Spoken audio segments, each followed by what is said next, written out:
Hola mis hermanos, ¿cómo están ustedes? Buenas tardes, nueva vez por aquí con ustedes, su hermana en Cristo y Belice Corsino Ross.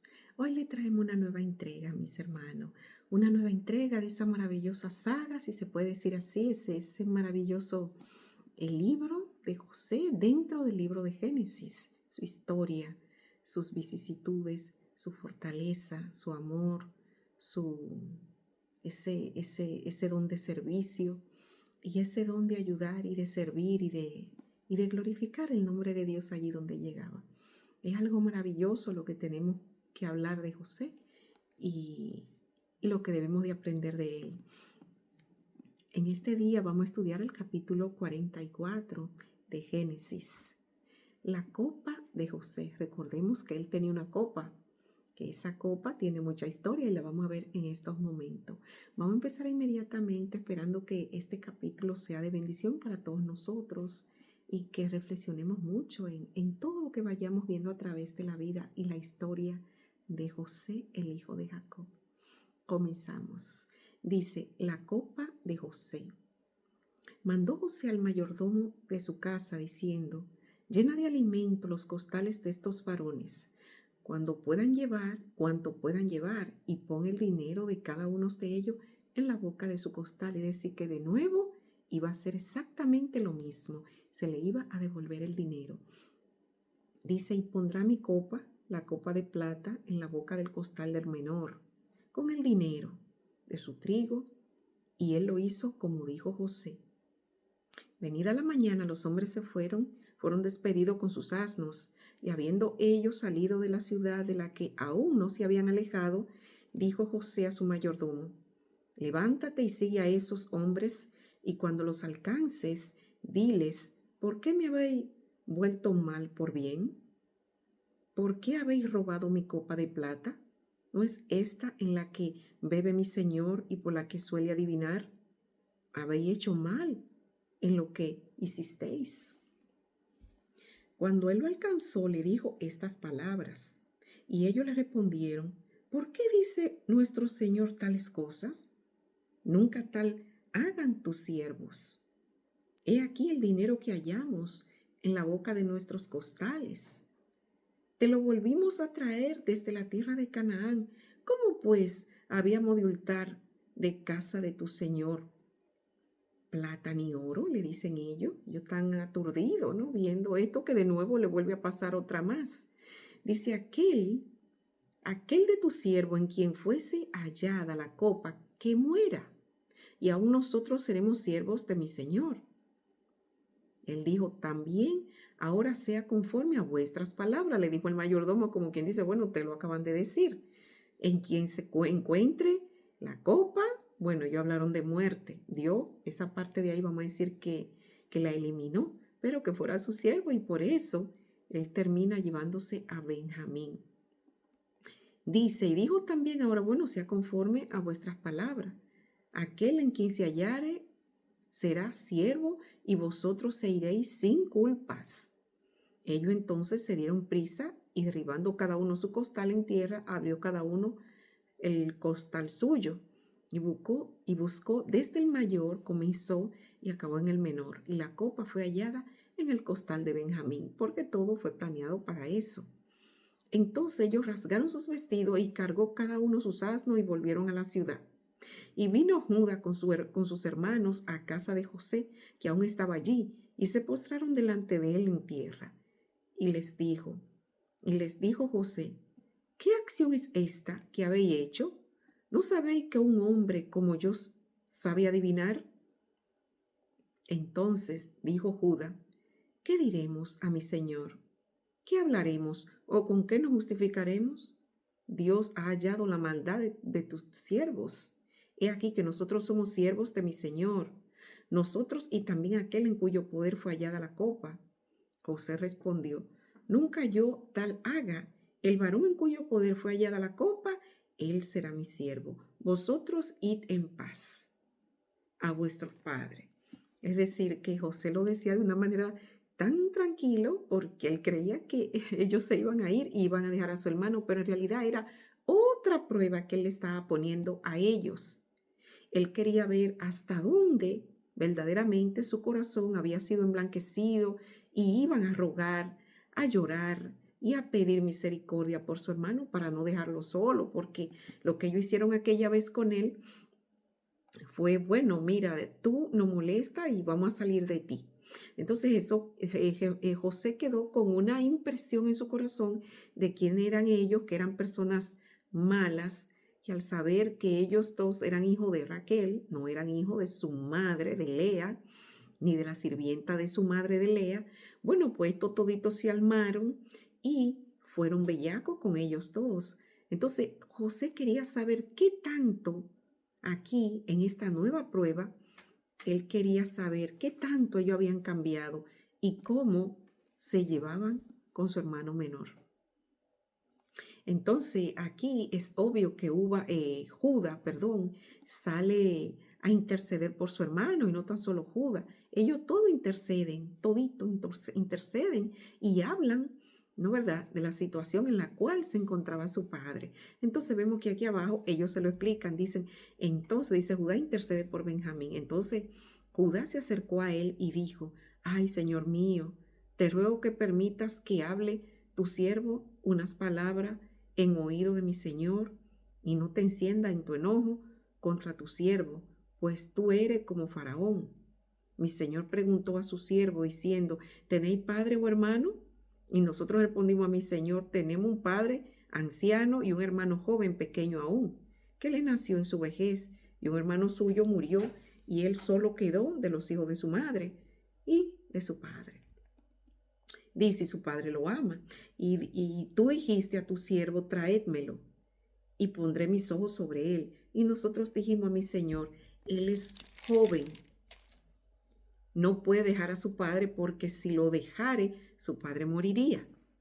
Dijiste a tu siervo, si vuestro hermano menor no desciende con vosotros, no veréis más mi rostro. Dice, aconteció pues que cuando llegamos a mi padre, tu siervo, le contamos la palabra de mi Señor. Y dijo nuestro padre, volved a acompañaros y traer un poco de alimento. Volved a comprar un poco de alimento. Nosotros respondimos, no podemos ir si nuestro hermano va con nosotros. Si nuestro hermano va con nosotros, iremos, porque no podremos ver el rostro del varón si no está con nosotros nuestro hermano menor. Entonces tu siervo,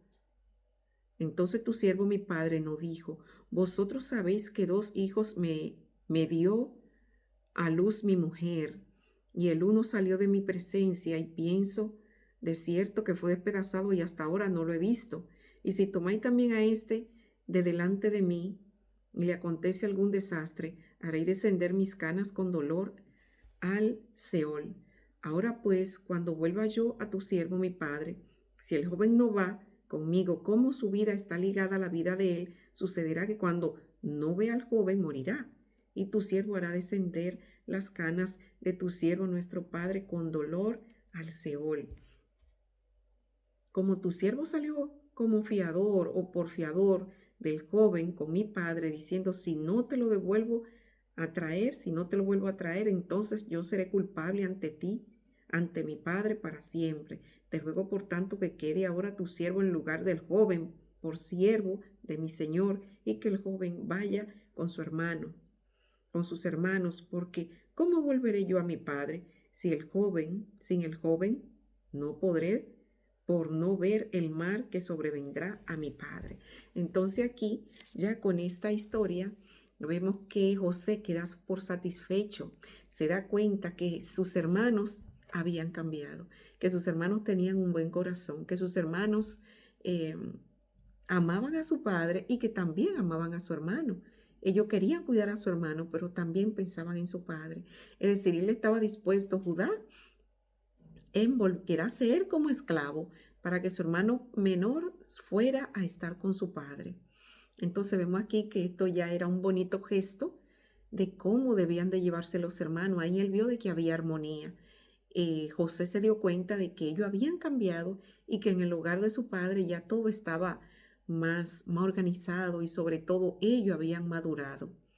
Entonces vemos aquí que José quedó satisfecho de alguna manera y él va entendiendo la situación según van pasando estas cosas, José va entendiendo el por qué Dios lo puso a él en la tierra de Egipto y el por qué Dios permitió que él encontrara gracia ante los ojos de Faraón. Y era justamente para que su familia no muriera de hambre. Mis hermanos, vuelvo y reitero lo mismo que ya hemos hablado. Es una historia tan hermosa, es una historia que es para leerla y volverla a leer y volverla a leer, porque en ella podemos ver las vicisitudes a diarias que pasan entre los hermanos. Y esto nos debe de servir de reflexión para no tener odio ni envidia, para no tener ningún tipo de este sentimiento malévolo que daña la vida del ser humano. El Señor en Génesis 2 constituyó la familia y fue de un padre, una madre y los hijos que iban a nacer, que representa la iglesia. La mujer representa la iglesia, Jesucristo representa la cabeza de la iglesia, es decir, la cabeza de la mujer, ¿no verdad? En el hogar es el hombre. Y los hijos que tienen ambos representan los miembros de la iglesia. Entonces, por eso, el hombre y la mujer, más los hijos, representan la iglesia de Cristo. Y por eso él instituyó con esa ilustración tan bonita de la familia, la misma iglesia de Cristo. Y estos son ejemplos que nos deja la vida, nos deja el saber de ejemplo que el Señor quiere que entendamos, que instruyamos lo que hace el pecado en la vida del ser humano. Aquí vemos cómo el pecado, a través de Adán y Eva, que fueron los primeros padres, bueno, pues vimos la historia de Abraham, vimos la historia de Moisés y las 12 tribus. Es decir, aquí vemos todo en el libro de Génesis y vemos cómo el pecado lentamente fue creciendo entre las familias, entre los hermanos, entre unos a otros. Es decir, el pecado debemos de aborrecerlo, el pecado debemos de pisotearlo con el poder de la presencia de Cristo en nuestras vidas. El pecado debemos de tirarlo siempre abajo con el poder de Dios y las oraciones y la comunión íntima con el Señor. Solamente eso lo podemos obtener la victoria contra el pecado a través de la comunión diaria, a través de la santificación, ya que hemos sido justificados por su sangre, una vez lo hemos aceptado como nuestro Salvador y Redentor.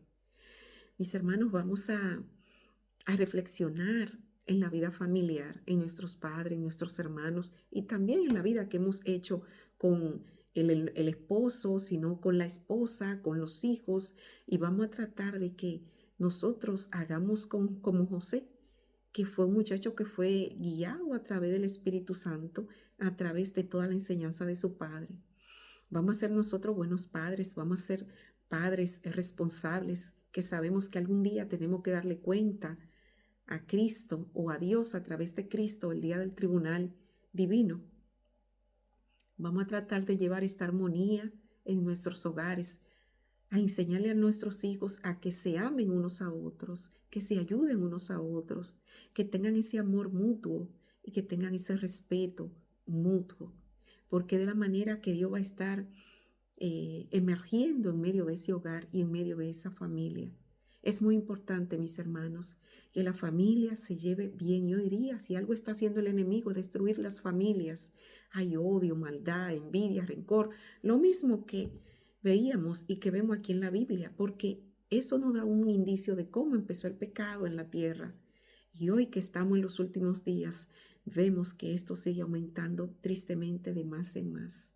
Que nuestro Dios nos ayude, mis hermanos, a ser buenas personas, buenos familiares, buenos hermanos, buenos tíos, buenos primos, buenos nietos y bueno con todo el mundo, porque de la manera que vamos a dar testimonio de que Cristo vive en nosotros.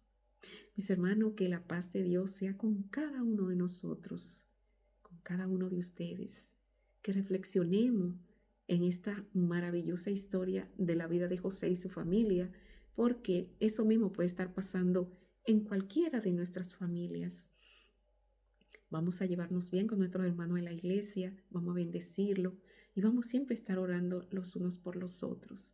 Mis hermanos, yo espero que este capítulo sea también de bendición y de mucha edificación, de reflexión para nuestras vidas.